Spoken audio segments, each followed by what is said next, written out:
A warm welcome back to GlobeTrotting. With over 80% of viewers unsubscribed, it would mean a lot if you hit that button. Companies' futures stand out in an ever-evolving aviation industry, especially if you are already a force to be reckoned with. Emirates has stood for some time as a pretty vital part of the aviation world, and has to its own extent reshaped the landscape of it, with continued innovation and a very successful business model. But as we gaze into the future of this major airline, it becomes evident that strategic choices in fleet expansion, product, and also how they deal with emerging competition, plus other areas of the business, will play pivotal roles in them being able to sustain and enhance their global dominance.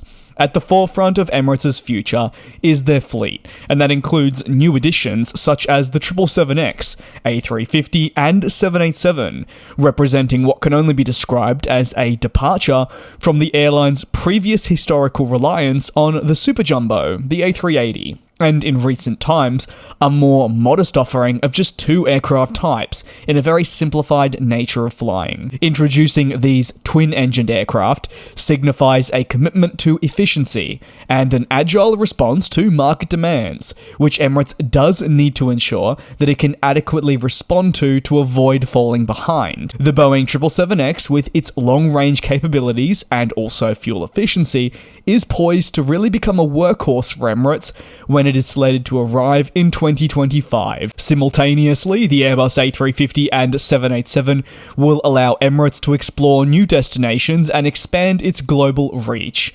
In fact, during a recent commitment for additional A350s at the 2023 Dubai Air Show, Emirates executives highlighted how acquiring these two wide-bodies specifically will mean new markets that previously weren't possible will be within reach, so you can immediately already see the benefits in acquiring these types. While I do speak of new aircraft, there is one type that has been a cornerstone of Emirates' most recent success, that is the Airbus A380, and concerns arise regarding its future, in an era where plane manufacturers do favour smaller and more efficient models.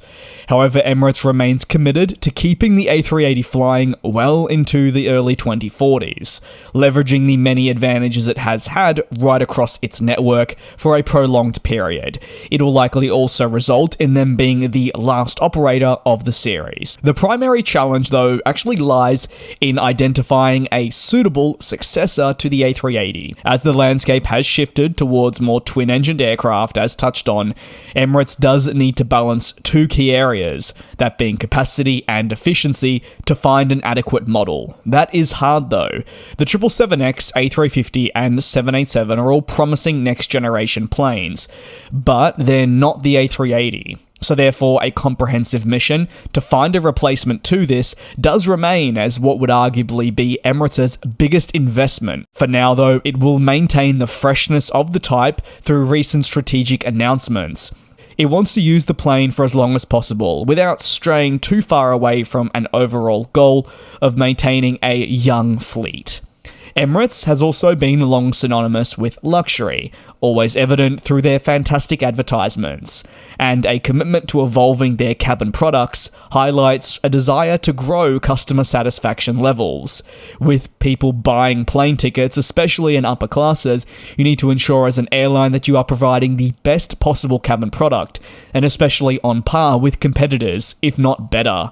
The introduction of next-generation wide-bodies alongside some recent investments in product mean we could expect Emirates to enter a new era with their upcoming aircraft, although further details regarding the cabin product will be revealed at a later date. Expectations, though, that already have been set out include seating configurations, entertainment systems, and innovative flight services that are being offered. This could be as far as Bluetooth, wireless charging, or something else. On to airports. Dubai International and Dubai World Central act as two pivotal components to the global network. Even though they are relatively close, they are ultimately their hubs in different ways. The seamless connectivity that is facilitated by these two locations allows Emirates to enhance their operational efficiency in different ways. As Emirates looks ahead into the future, it will see continued investment in not just infrastructure, but also technology at these hubs.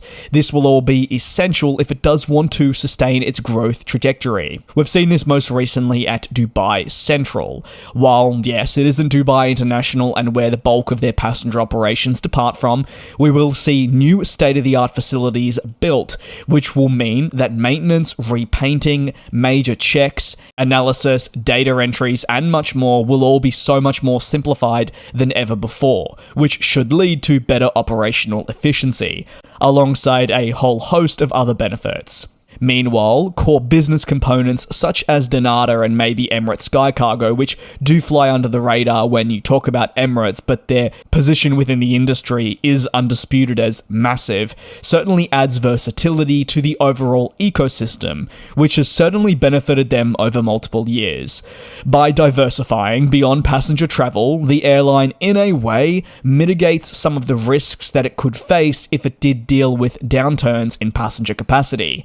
It also can maximize opportunities in other markets, positioning itself as a true leader. Take a look at Donata. They are all around the world, and Emirates Sky Cargo offers a brilliant freight solution. This was all arguably highlighted during the global pandemic, when we did see passenger demand drop. Airlines with a freight offering, or say other essential business components, were able to manage their losses a little bit better. However, only some companies are in a position of Emirates where an empire can be built, and this is important to realize. So, while Emirates are doing a fantastic job, if another carrier can't achieve this, it shouldn't necessarily be detrimental to an overview or future outlook for them. It's just obviously Emirates has, to a certain extent, one up on others. As Emirates does chart its course for the future, the competitive landscape in the Middle East, I would argue, remains a pretty prominent focus. The rise of other carriers, armed with modern fleets but also alliances, presents challenges for the Dubai-based airline. However, it must be said, and as I'm sure you're aware, Emirates has a pretty robust foundation and backing, alongside strong brand recognition, which already positions it favorably in a race for market share. Some would argue it immediately gives them more of an advantage and an ability to fend off this competition and funnel passengers through their network over a multi-decade period. Complacency, however, cannot enter into their operations for the risk of negative repercussions. That is why several strategic investments have been so crucial and will continue to be in allowing them to upkeep their status. To summarize, really, the future of the Emirates Group is highlighted for us enthusiasts by a strategic blend of fleet modernization, which should include several next-generation aircraft types, and the airline should also be able to navigate some of the potential challenges with a very much customer-centric focus. Alongside that, it'll work on its hub development and analyze competition, managing that in the best way possible to allow it to continue to succeed.